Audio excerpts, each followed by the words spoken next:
E-Club, the E-Club for Social Justice of District 7710. And we start with Rotary's vision statement. Together, I'm supposed to ask somebody. Let me see, Jackie, can I ask you to read Rotary's vision statement? Certainly. Together, we see a world where people unite and take action to create lasting change across the globe and in our communities and in ourselves. Thank you, Jackie. I think that I got to figure out how to, I go down here. So I have the pleasure of introducing DeDreana Freeman. She's a sitting councilwoman for the city of Durham. And she is, I will read her, I'll read the portions of her biography because it's just quite seemingly impossible that one person could do all that she does. She somehow or another makes work into a pleasure. And the first sentence is, DeDreana Freeman is a tireless advocate, community leader, and organizer. And I can't say, that is such an understatement. She's tireless, community leader, and organizer, and advocate, and she does it with grace.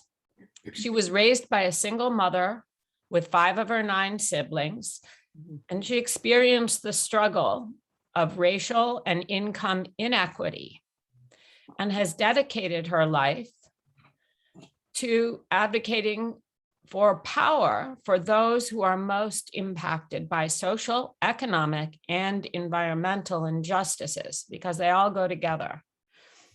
Through her early experiences, she leveraged her strengths to earn a bachelor's degree from Rutgers University. And later in her career, while being a wife, a mother, a city council member, and working her daytime job, she earned a Master of Public Administration from North Carolina Central University. And I have known her while she was doing that.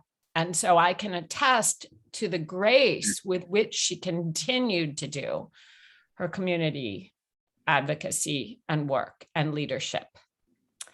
DeDreana has overcome the seemingly impossible. Her personal experience with childhood trauma, domestic abuse, gun violence, housing instability, and racism drives her to be a force of change in challenging the business as usual approach.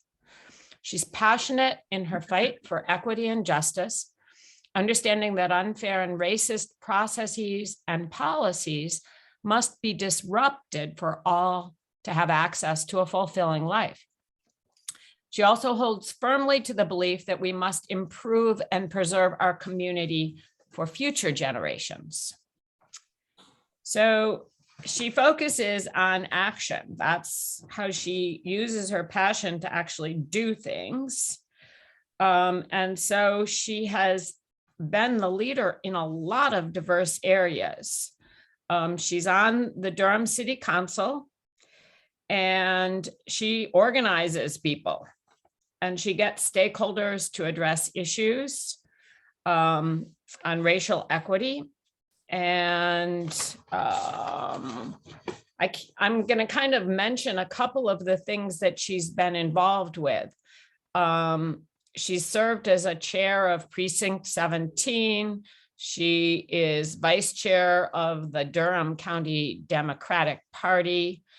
She serves currently on the as a state executive committee member for the North Carolina Democratic Party. And she has participated in the inaugural Higher Heights Senior Civic Leadership Fellow cohort, which I'm not exactly sure what that is, but it sounds important. And she has been a lay ministry leader in the Episcopal Diocese of North Carolina, and I think kind of the national one, and she is an active member of St. Philip's of Durham. And I know her from that work as well. She advocates for women, she advocates for environmental justice, and has really been instrumental in getting things going and kind of organizing the religious community to step up to what they say they believe, or what we say we believe. I don't have to call them they. Are you available now, DeDreana? I am. I appreciate the grace of allowing me to drive to where I need to be for the next event, and giving me a few minutes to start. I want to thank you, Melissa, and Rotary, Social Justice E group of the Rotary. I appreciate the opportunity to be here and share with you in a conversation, as we talked about earlier, around what it looks like to be involved in social justice and how we can do this work together. I will say that just know that Now I'm going to stop sister the is share because we don't need it anymore. Okay. Well, my younger sister is with me, and so if you hear her kind of noises in the background, she's nonverbal and with limited mobility. She has special needs, and her caregiver is not available today. So she's trailing me on all over the city right now. Cool. So she's That's really wonderful. She's in the back seat. But Well, tell her we're glad that she's joining us. Kathy, you see it? You heard that? You say hello. Can you see? Yeah, you hear her. Hi. She's the youngest of my siblings, and she's 23, but she looks like she's about 10. And I would say that has also shaped a lot of the work that I do, acknowledging how health and wellness is a huge part of our injustice in our community. And so those who have, health care, those who have mental health supports, those who have the kind of the resources that they need in order to address it kind of fare better than those who don't. And so trying to figure out how to make sure that we all, she's standing there she is. Hi. Say hello. I remember you. I saw you at the Eno Festival. Yeah. Yeah. She looks pretty happy. She is very happy, always. The beautiful, pretty, happy girl. But yes, I will say that the listening to people when they read my bio is always uncomfortable, because I just do what I feel like needs to be done, what I'm called to do, or feel like I'm called to do, and just play my role in my position and doing my part in the work. Well, would you like to introduce yourself in any way, or would you like me to start with the questions? You can start with the questions. I think you said a lot already. I wanted to ask, when you're looking back at your growing up years, your formation, were there any particular formative experiences that you think would be good for us to know about? Things that really shaped you. That's like, why is it how the work became so important to you?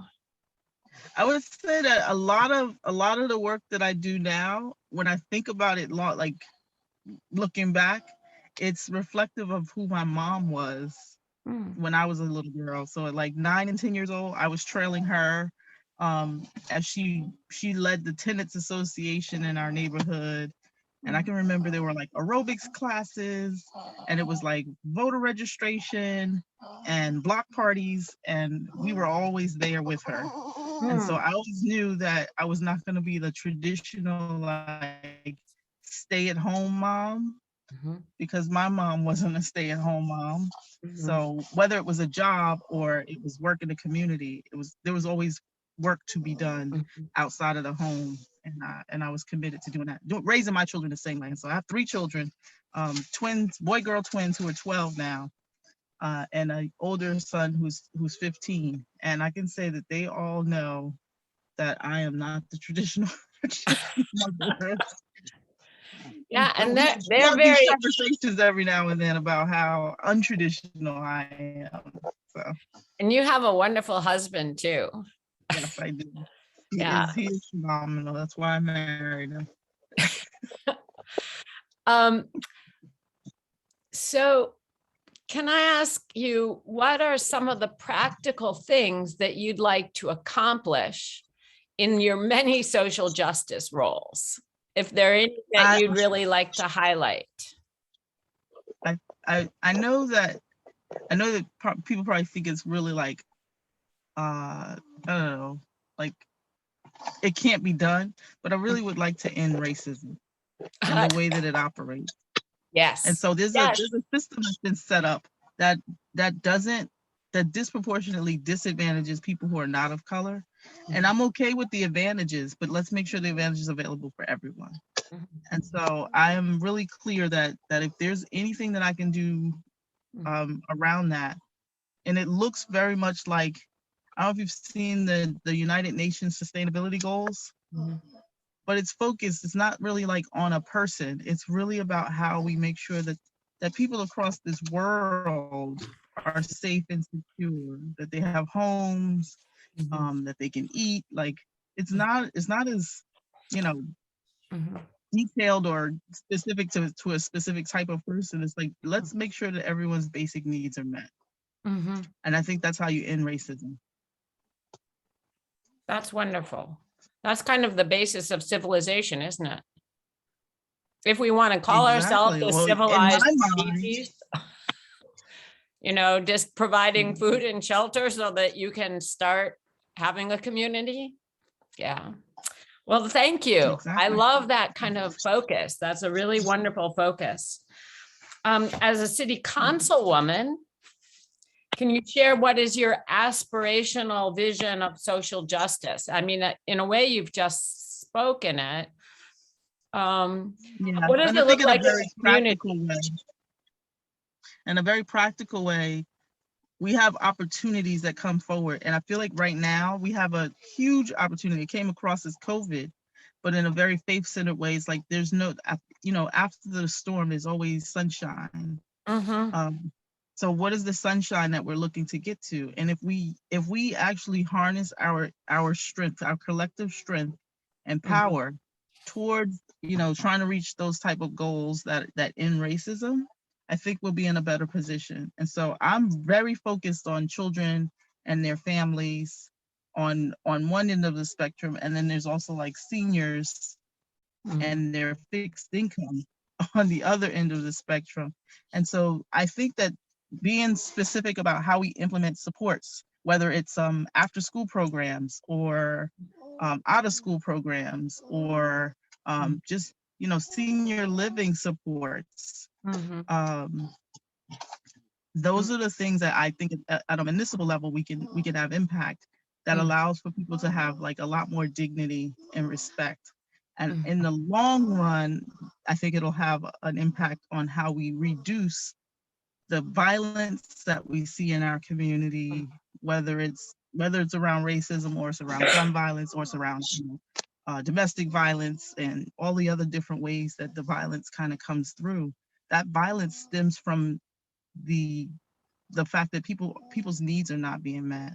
And so when you have trauma and it's not addressed, it comes out and it comes out and it has impact on other people.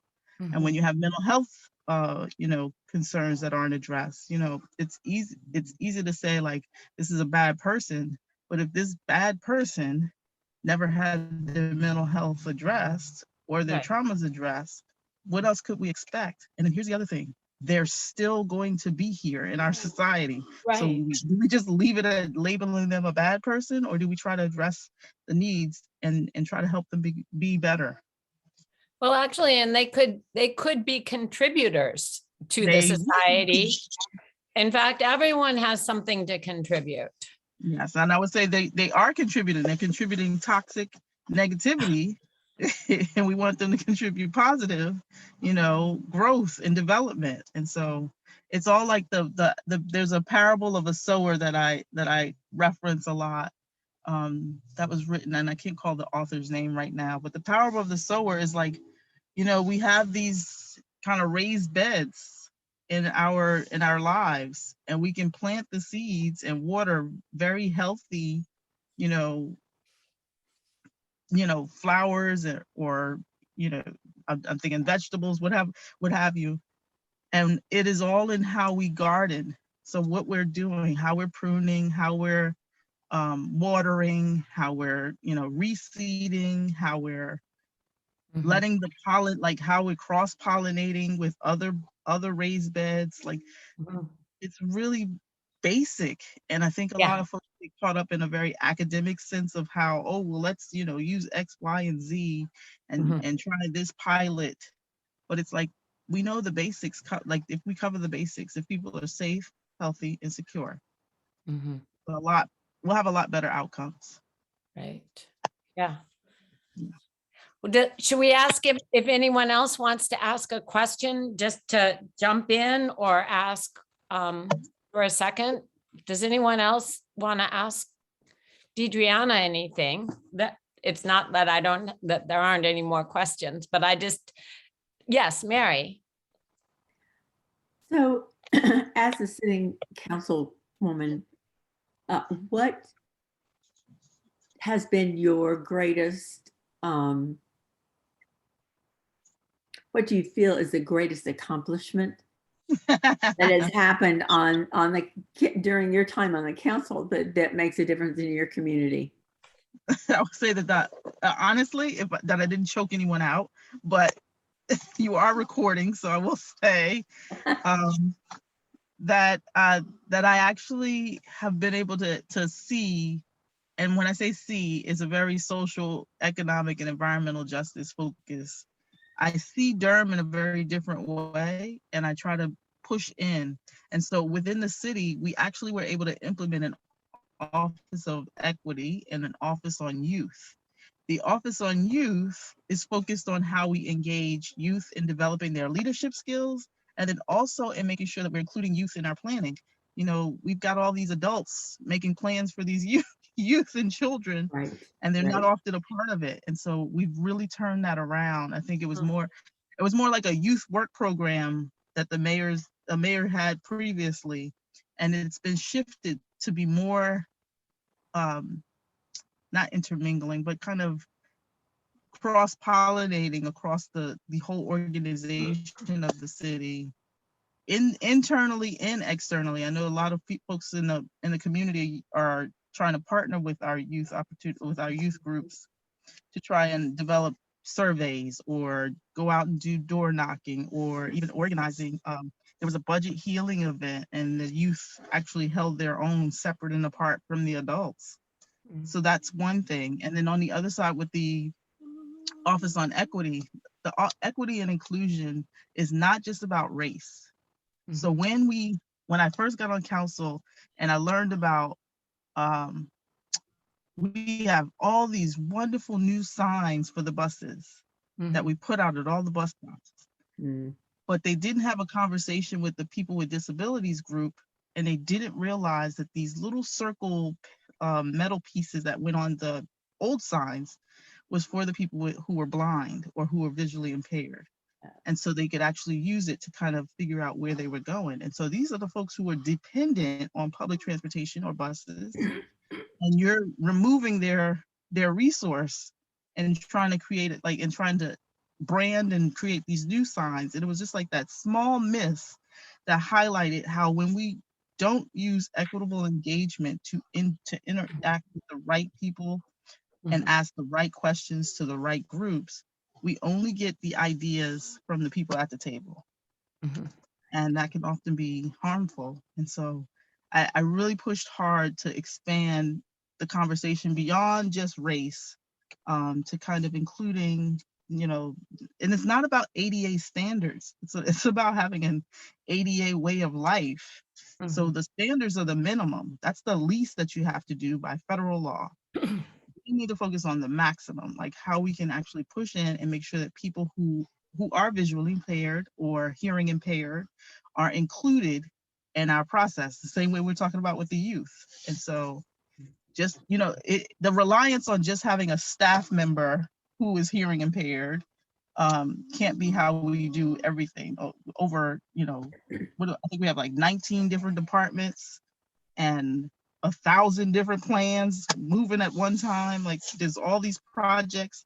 You can't just put that on one staff member to kind of chime in at every point. And so I feel really positive that those two things are up and running, and I really want to make sure we build in the supports to make sure they continue. So yeah. So just to follow on to that, have you had any interest from surrounding communities that are interested that perhaps you could share what you've been able to accomplish that might benefit their communities? Has there been any of that cross-sharing? Definitely. So I serve on the Triangle J Council of Government. Right. And that's kind of like a regional planning organization. And I talk to folks across the entire state, but essentially with that group. And then also with the North Carolina League of Cities. I served as the Women in Municipal Government's president. And so I got to women across the state that are in municipal government, whether they're elected or on staff. And so we actually responded last year with a letter after the George Floyd situation. And that was the first time that these ladies had ever really gotten involved in any conversation around race. And so I was really excited that they were interested, because sometimes you think people don't really care, but they did. And just having that opportunity to have the conversation and open a dialogue, it actually made it more supportive of the work that we need to do together. And so we started having conversations about how as women in office, we're often marginalized by our counterparts as they try to, argue their cases against us. And so we started talking about how public speaking can be kind of addressed, addressing it in a very positive way. And so so there's always opportunity to talk to folks across the city, the city, the state, the county, the country, because at the national level, being involved with the National League of Cities, I can also talk to council members across the country. So, and there's lots of ideas. I tell you, this country is full of people with ideas. Everybody's got ideas. And so that's great. Yeah. So Teresa has her hand raised. Teresa, your question? Oh, it's a softball question. When do you sleep? I am not a big sleeper. I figured when I was a teenager, I would sleep like 12 and 13 hours. And I can remember my uncle asking me, like, does she ever get up? I think I did my sleeping already. So now I'm doing the working. But I do try to get in bed before 10. And I'm usually up by about 5. So you stored up on that rest when you were younger? I think so.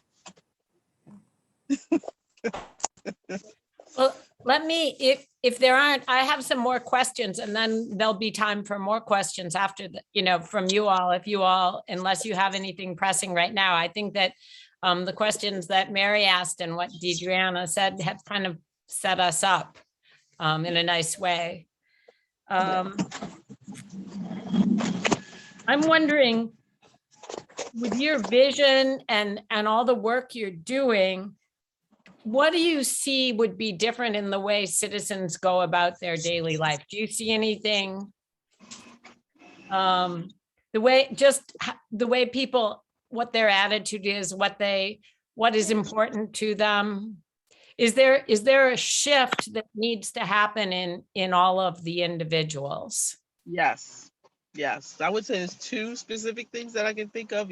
Like when you ask the question immediately, is first addressing climate change. So acknowledging that everything we do around social justice matters nothing if we don't stop the burn of our earth, and the way that we're creating such toxic air. And, we have to take care of our water and our land. So nothing matters beyond that. If we don't handle that, then there's not much that's going to matter, because we're destroying the earth for future generations. And so making sure to keep that top of mind is one thing. And then the other thing is that in all of the work that I do, I try to be anti-racist. And if I could help more people understand what that means, it is not like I'm against white people or against a certain group of people, or, you know, one group is better than the other. This whole critical race theory conversation really put me in a position to like really investigate why it is it bothered me so much. We are all human beings. These differences that are in place have been put in place to keep us segregated and apart from one another. If we love one another the way we love ourselves, and that's not like I'm trying to put a religious spin on it, just love one another as you love yourselves, we would all be in a better position. We would be ready and prepared for a fruitful and fulfilling life. And I feel like the small policy changes, the little, you know, key words we use this year or next year, none of that is as big as those two things. So being anti-racist and acknowledging that we have to address climate change are the two things that I think if more people focus on that, that would be helpful. Well, I think that what you just keep hitting the bullseye in my book. This is really lovely, DeDreana.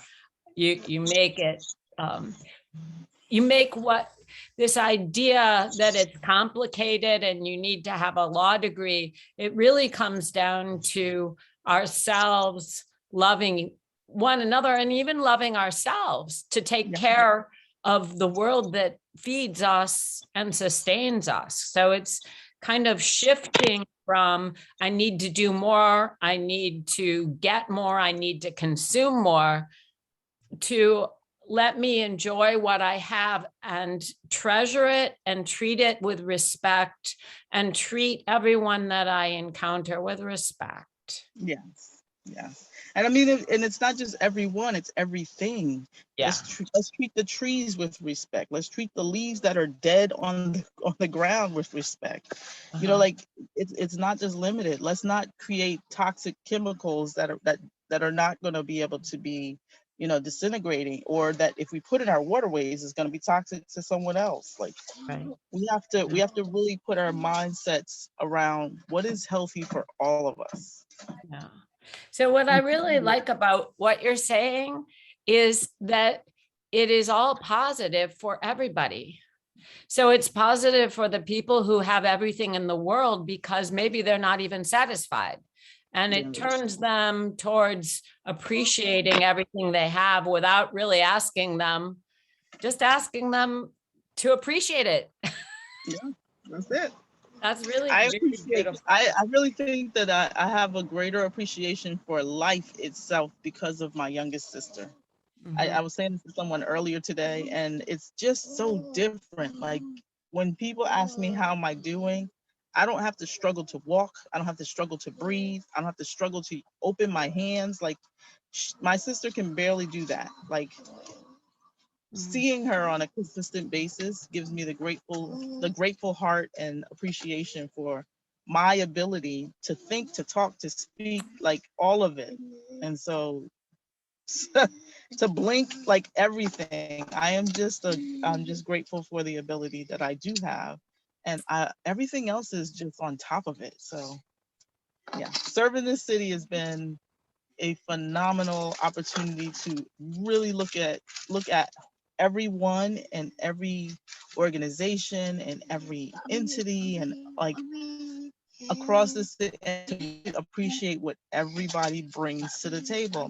A lot of folks want to fight about who brings what, and I'm like, I don't need to fight. We can figure out what part of what you're doing works and what part of what you're doing works, and we can pull it together, and it can work or it can not. But we can.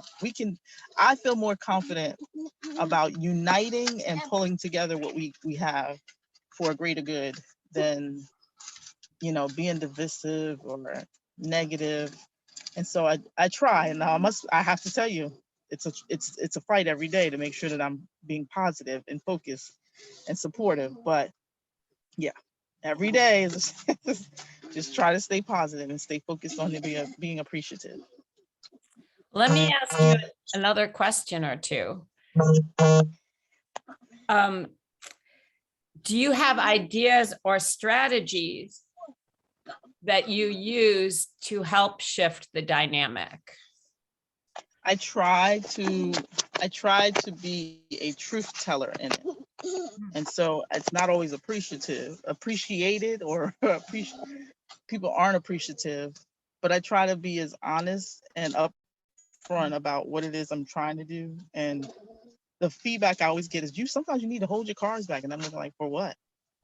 I don't need to tell you a lie. I don't need to keep it from you. What I'm doing, I'm going to keep doing, whether I'm in office or out of office. And so I want to find the people who are genuinely here for that. And I'll continue to keep doing what I'm doing. Well, thank you for that. And so this question is probably a good follow-up. What is your response when people attack you? I'm human. Of course it hurts, but I'm usually like very prayerful.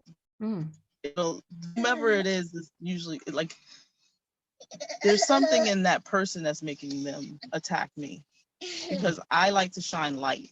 And so there are some who don't like the light. And that's not my issue, that's theirs. And so, and when you meet with obstacles, what do you do? I'm slow to move and more strategic in my navigation, but the obstacle is either there to help teach me something or to prevent me from doing something. And I've got to figure out which one it is. I try to keep it in a positive sense. Like, if this is meant to be, it'll be. If it's not, it will not. But I don't need to fight that fight. I just need to keep doing what I'm doing. Well, I just love your answers. Gosh, I wish that you could live inside my head. You are so wonderful. For me, that you're just saying the things I need to be saying to myself. Let me also invite others, if they want to plumb the wisdom of DeDreana, because it seems to me that this is the actual source of your tireless advocacy, is that you are always looking for what's possible to do versus fighting something that's immovable. Is that? Yeah. That sounds about right. I mean, I think I'm not going to think about it in terms of like today, tomorrow, next year. I'm honestly thinking 70 years forward and 70 years back. So about 7 generations, all the way through. Any obstacle, it's like water. It just keeps running over. I mean, you just keep running water over it. It'll eventually be gone. There's nothing that can stop it. Not a rock, not a stone, not concrete, nothing. Right. Yeah. Yeah. So that's maybe part of the shift of, as we look at, what does it mean to love others as ourselves, loving the future generations the same way the generations that came before us have made a legacy that we are now benefiting from. That's right. Yeah. I can just microwave my food. I can just warm it up in 20 seconds. Somebody had to make those sacrifices. Someone had to create that ingenuity. So I want to be appreciative of that. And I want to give that same ingenuity to the future generations. And I think we need to look at, you've mentioned climate control and talk about how we take care of what we have and appreciate what we have. It's what are we leaving for the next generation? And what are we leaving to our grandchildren down the line? I know that when we used to hike in the mountains, and they would say, what you need to do is anything you take in, you take out. Leave no trace that you've been there. That's and right. I think we need to be looking at our resources and and the climate. What can we do so that we're leaving a better world, not a worse condition for our children, That's right. our That's right. grandchildren. Yes, that's right. I'm hopeful. I'm very hopeful, and I'm excited, honestly, about where we are today. I know it's like doom and gloom. The world is about to end. I'm like, well, let's look forward to it. You know, the next energy. You know, the energy's not going anywhere. So, what are we gonna do while we're here?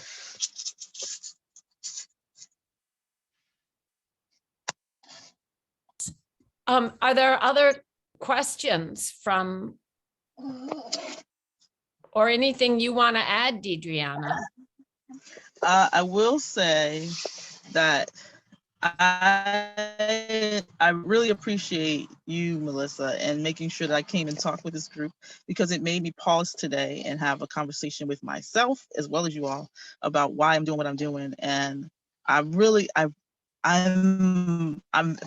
grateful to have you in my life, and I'm really excited about the work that's ahead. I will say that I would love to keep in touch with you all, because I don't feel like one conversation does it. The way that we interact with each other is a chance to kind of gain and learn and grow from one another. And so I'm hoping that you'll keep up with me, whether it's on Facebook, Twitter, Instagram, or just by email. I know my campaign is going right now, and we're doing lots of emails, email updates out. But I'm trying to be really intentional about the conversations and communication, because there's so much more to network around, so much more positive things we can do together. And so if you're interested, please go on my website, DeDreanaFreeman.com, and sign up and just keep in touch. So Carol, I've seen I think my your sister's ready to go.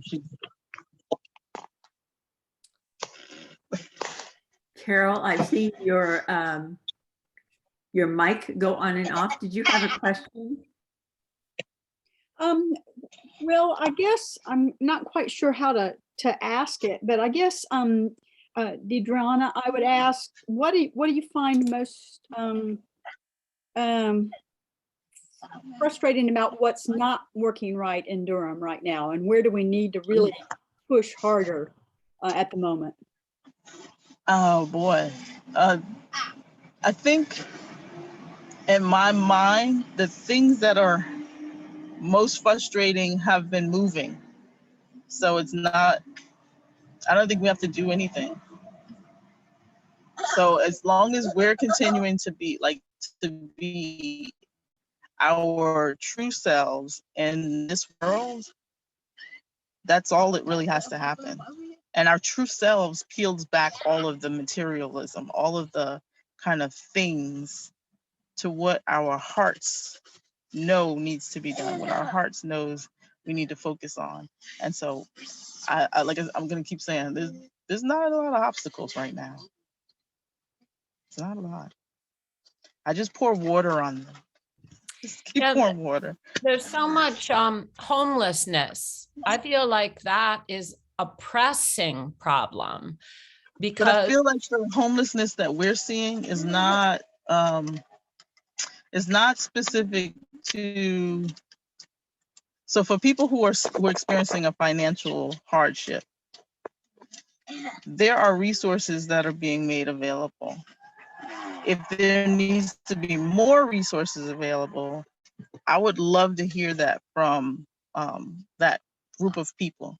What I don't want to play into is the narratives that have been created from a nonprofit or a organization based on a need to keep feeding themselves. So I want to be more in community with the people who are experiencing homelessness, and be in more community with those folks to figure out what it is they actually need, because it may not be a home. It may be mental health supports. It may be a shoulder, like just a phone call to reach out to family. Like, there's intentional about our solutions. I think the generalizations have allowed for us to push it off into someone else's, like, it's someone else's problem. No, I It can't be agree. someone else's problem. Right. Yeah. And so that's because there are homeless people who hang out around my house, and they need mental health care. And so it's really more, how do you provide the mental health care to people who want to live on the street? And how do you maybe give them, I don't know. So because We expand Medicaid and make sure that they have the services they need. We make sure that their health is taken care of.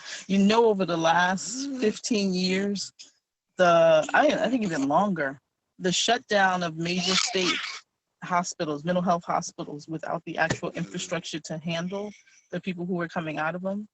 It's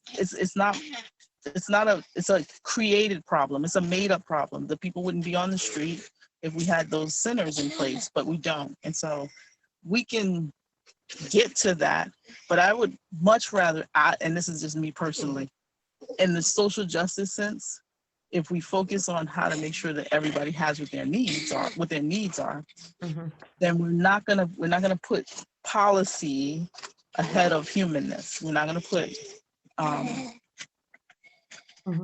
talking points ahead of where we know that we need to be. So those people who are out there, it may not be you who needs to speak with them. It may not be a specific organization, but I feel like eventually they're going to get what they need. Like, we're going to get to that point where we can give them what they need, as a support, and they'll be able to work towards whatever it is they need as well. So there's a dual track.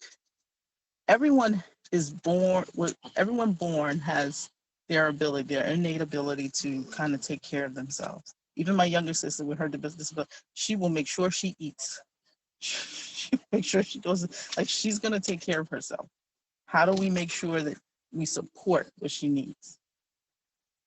And that's just a shift in the way we think about it. It doesn't mean that the problem's gone. It doesn't mean that we're not addressing it. It's just a shift in how we think about it. I really love the shift. Very good. Yes. Does anyone else have a question at this point?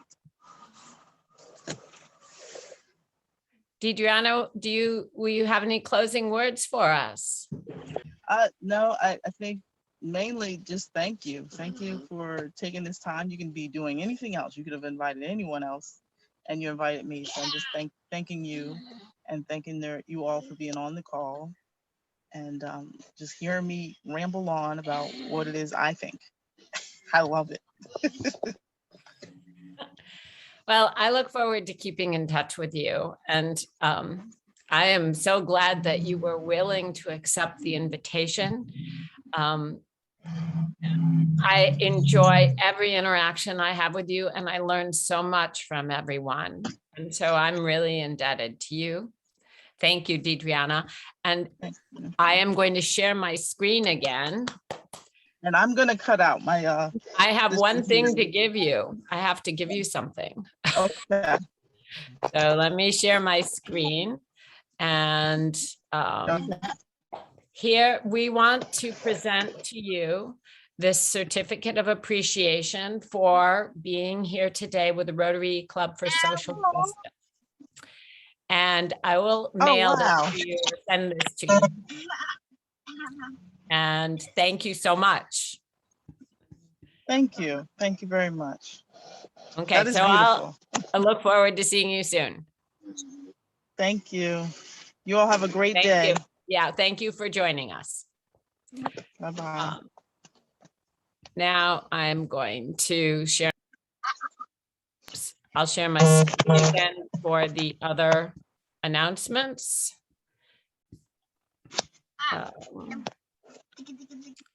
You have to get up.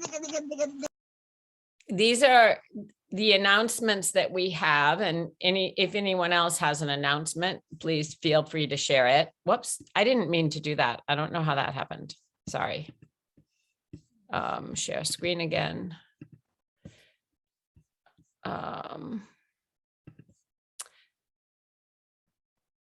October 24th, which is this Sunday, is World Polio Day. And there's a URL here that you can use to find out what's going on in the world and through the Rotary world to celebrate this. Here in District 7710, District Governor Angela has invited one of the Rotary Foundation trustees, Aziz Memman, to speak on the polio eradication in Pakistan. And that is at 7:30 in the morning this coming Tuesday. And there's a registration to a Zoom link on DAC-TB. So when you log in, you'll see it right in front of you. If you don't know how to do that, I can let you know. October 30th, this is a service opportunity if you're interested. We are having a district Rotaractors Yam Jam, which is sweet potato gleaning. It will be in Southern Wake County or Johnston County or Harnett County. We won't quite know until the day before, but there's a sign up there if you're interested in yam jamming. And I would like to propose for our E-Club, our social justice E-Club, that you join the November 14th tree planting in the North Carolina Central University area of Durham. And this is part of a District 7710 grant to the Durham Rotaract Club, the Duke Rotaract Club, and the E-Club of District 7710, planting change for environmental justice and health equity. And it is to plant trees in an area of Durham where there is both lower than average street level trees, and there is also a higher than average incident of coronary heart disease. So I can also send this, the link here. I think I can click on it and show you what it goes to. There's a map. So you can see exactly, it's just along East Lawson Street. I don't know if you can see that or not. Maybe you can't. No, the map didn't show up, but what time are you talking about? Oh, well, the sign up form I'm getting, there will be a sign up form. There is not now a sign up form. And when you have the sign up form, that will allow you to sign up for slots. Okay. And there are some setup slots that begin at 11 a.m., but you don't have to, so you can help set up and leave. And the planting will probably be between 2 and 4, kind of that area around that. So you'll just keep us updated with links or whatever we can look at for signing up. Right. So I'll send that around by an email or in a newsletter or something. But this link was just so that you could see what the area was. It's goes right through North Carolina Central University. And then lastly, I wanted to propose that we have a social together with the Rotaractors of Durham and possibly the Duke University Rotaract Club too. There is the Gorshaw's Ethiopian restaurant is a minority owned restaurant that has an outdoor kind of beer garden type place. And they've got, a full, beer or lemonade or tea, and a nice but it's outside in a garden right on Main Street. And it's about half a block away from Duke University's campus. And it's a place that the Durham Rotaract frequents. And so the suggestion is maybe to have an after hours social, say starting at 5:30 or something like that, some weeknight that we all gather there, and the Rotaractors also do. What's so that's parking? just Parking like? Yeah, there's a Brightleaf Square. It's right across from Brightleaf Square. There's a parking lot there, and there's street parking, and then there's also parking lots. Thank you. Yeah. And let me see, how do I keep going? Whoops. So these are the upcoming meetings that we're having. Crystal Dreisbach is the founder of Don't Waste Durham, which is a Durham-based organization that seeks both to policy changes that have to do with environmental sustainability, getting rid of single-use plastic, styrofoam, toxic things. But she also has developed an alternative. So she's not just campaigning against, she's providing alternatives. So for instance, she has a Don't Waste Durham reusable container that she has orchestrated a whole prototype that's being used by municipalities all over the country, that allows someone to subscribe to a service where when you go to a restaurant or a store, you can get a reusable to-go container, which you then return and it gets recycled for use in another place. And she's going to talk about some of the things. She's also has a project to create reusable to-go bags. She calls them Bull City boomerang bags, because you use them over and over again. And she has gotten T-shirts like from Red Hat, from people who have a zillion T-shirts for some festival or organization, and then they've gone out of date. Well, she makes them into reusable bags that can be given to people in stores and in grocery stores where the residents maybe don't have as much, they can't afford their own, and maybe they don't have money, bags that are given to them because they donate money. So that's November 12th, November 19th. Quinn Smith, who is an undergraduate at Duke University, he's won several awards for his work, both as a writer and a documentarian. And I have been introduced to amazing resources through his website and his documentaries. So he is going to speak to us November 19th. And we have our own Carol Reeves to speak to us on December 10th. Let me go to my next slide. Let me see, who can I ask? Teresa, would you like to say the four-way test? Maybe I asked you last time. I can't see who's here. Ted is here. Should I ask Ted? I haven't asked Ted yet. Okay, I did it last time, but I have whichever. I can do it. Thank you, Ted. Thank you, Teresa. Both of you. Thank you, Ted. The four-way test of the things we think, say, or do. Is it the truth? Is it fair to all concerned? Will it build goodwill and better friendships? Will it be beneficial to all concerned? Thank you, Ted. I think that's the end. Oh, was there another slide? Did I have another slide?